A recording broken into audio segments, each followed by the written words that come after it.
Picture this, a pope on trial. He sits at the front of the courtroom in a tall-backed, golden throne, encrusted with jewels and towering over his accusers in a silent display of power. While the prosecutor rants and paces, he sits motionless, staring straight ahead, unconcerned by the proceedings and unimpressed by the charges laid against him, one after the other. His papal crown is on his head. His robes are bright and flowing, and his hands rest in his lap, as if he's merely hearing news of the day from a servant or friend. But the prosecutor is screaming at him, pointing at him, saying things that would make your blood boil. Some of it is probably true, most of it scandalous, and all of it is intended to ruin his reputation once and for all. The accused, Pope Formosus, is an eloquent speaker. You kind of have to be to become pope. Yet he sits there with his mouth open, a vacant look on his face. Why? Because he died 9 months ago. He's wearing all the vestments of a living ruler, but he's slumped against the frame of the chair and his body is badly decayed. They've masked the smell with incense, but the result is a sickly, sweet funk that hovers in the air.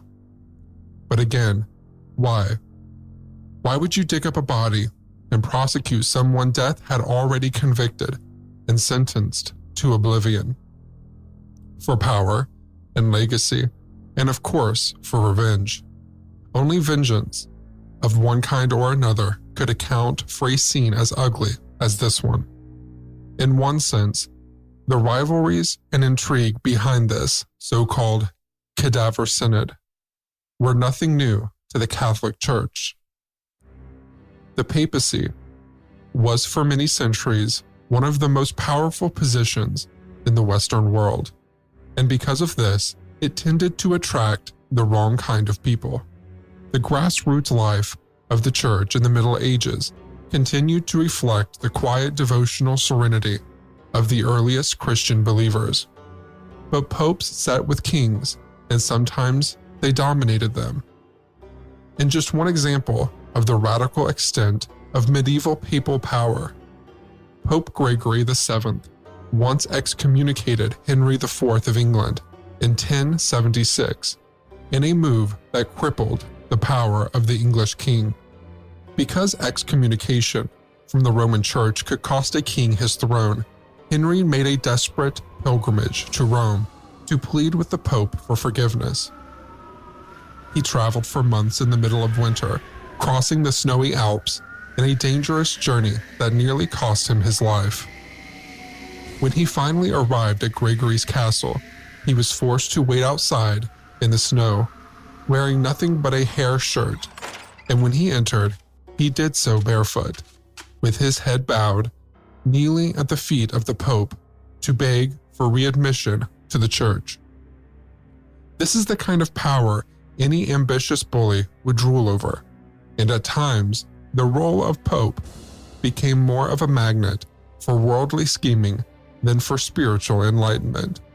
The story of Pope Formosus and Pope Stephen VI, the later Pope who put Formosus's corpse in a courtroom throne, fits squarely in the former category. Born in Rome around 816, Pope Formosus began his career in Vatican politics in 864. As the Cardinal Bishop of Porto, a suburb in Rome, he soon ascended the ranks of the Church and was made responsible for not only Porto, but also for converting the entirety of Bulgaria to Christianity. Formosus proved himself a valuable Vatican asset in the Bulgarian courts, and he was soon undertaking missions in France, which had also been assigned to him by the papacy. His rise through the ranks of Catholic power continued until a disagreement with Pope John VIII led to his excommunication and exile from Rome. It was a personal beef with a technical pretense. To quote Atlas Obscura, Pope John VIII turned on Formosus and accused him of violating a law that prevented bishops from ruling over more than one place at a time, a law that was supposed to prevent bishops from building up their own fiefdoms. And perhaps more tellingly, John accused Formosus of violating a recently passed law that forbid openly aspiring to the papacy. End quote. But things in the Vatican were rarely dull, and fortunes could change in a matter of minutes. After John's death, Formosus was allowed to return to his seat and was elected Pope in 891.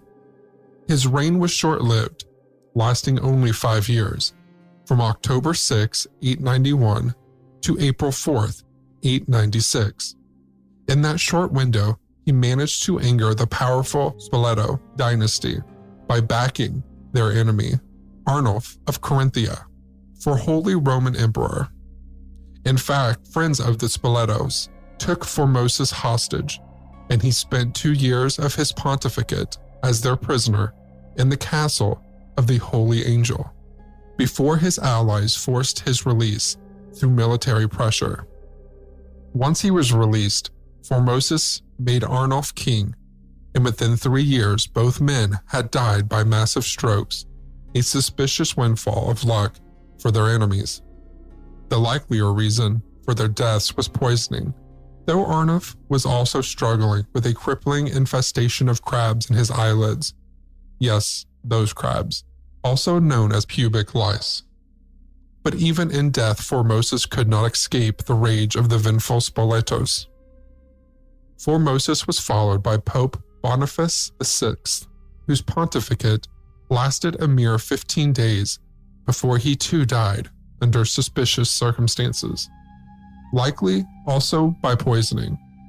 With Formosus and Boniface out of the way, the Spoletos had managed to move their own man to the front of the line, a local bishop who became Pope Stephen VI, less than 2 months after Formosus's demise.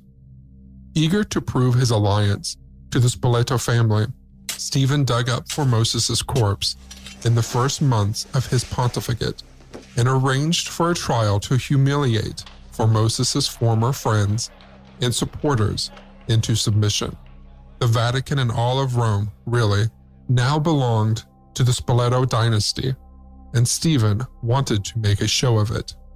If all Stephen and the Spoleto crime family wanted to do was formally condemn Formosus in the courts, they could have done that without digging him up. The Cadaver Synod was basically a mafia tactic, combined with all the red tape of Vatican propriety, which resulted in one of the more bizarre scenes in medieval history. Formosus was dug up and propped up in his throne, with his body still decomposing after his probable poisoning. Stephen ranted and mocked the corpse, and a church deacon was assigned with the surreal task of answering all accusations on behalf of the dead pope. But rather than intimidating his political rivals or gaining any kind of moral victory, Stephen only succeeded in making himself look like a crazy person. He had Formosus's church vestments torn off his body, and once it had been stripped, he approached it himself and cut 3 fingers off Formosus's right hand, the thumb, the pointer, and the middle finger. The symbolism of this act was significant. The papal blessing is traditionally done with those 3 fingers on the right hand, all pressed together in the direction of the blessed. The meaning behind their removal: all the blessings, ordinations, and act of Formosus should be considered null and void.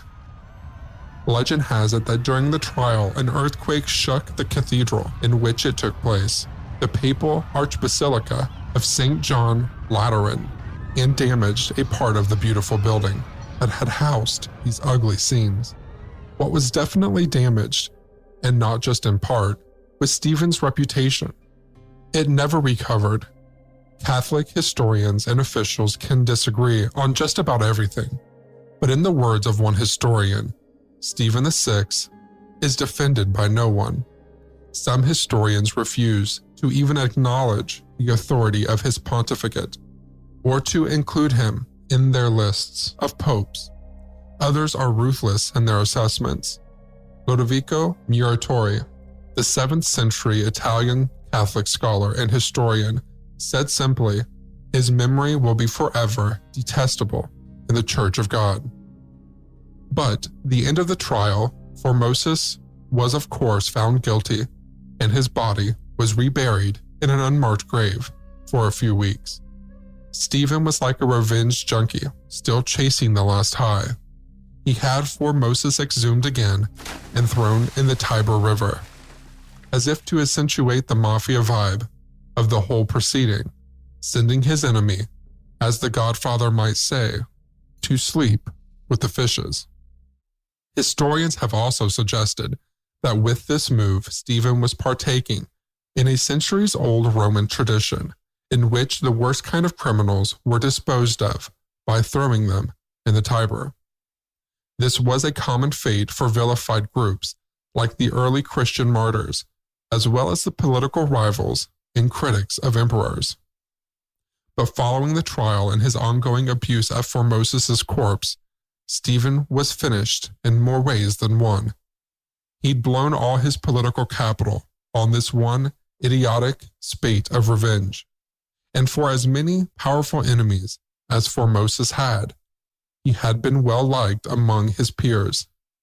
As medieval popes go, he was a fairly good one, and being hated by a maniac like Stephen immediately bolstered his legacy.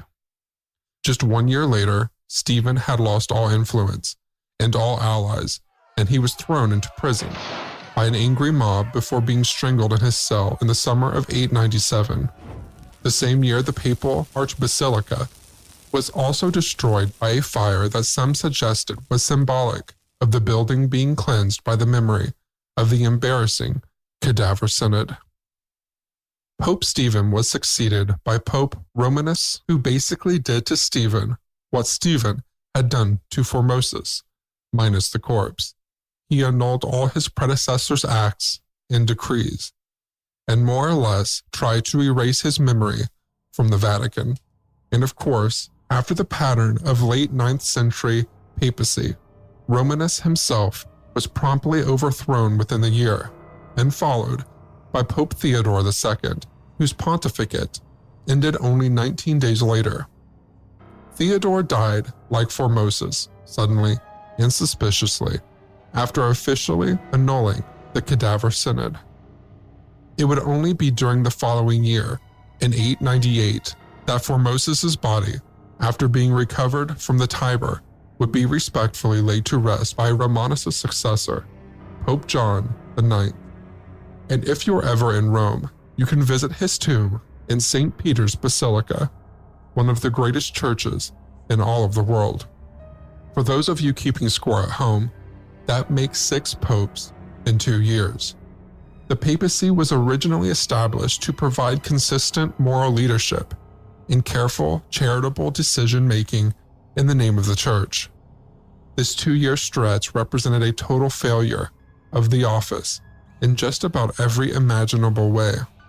The 9th and 10th centuries are remembered today as some of the most corrupt and violent in the history of the church.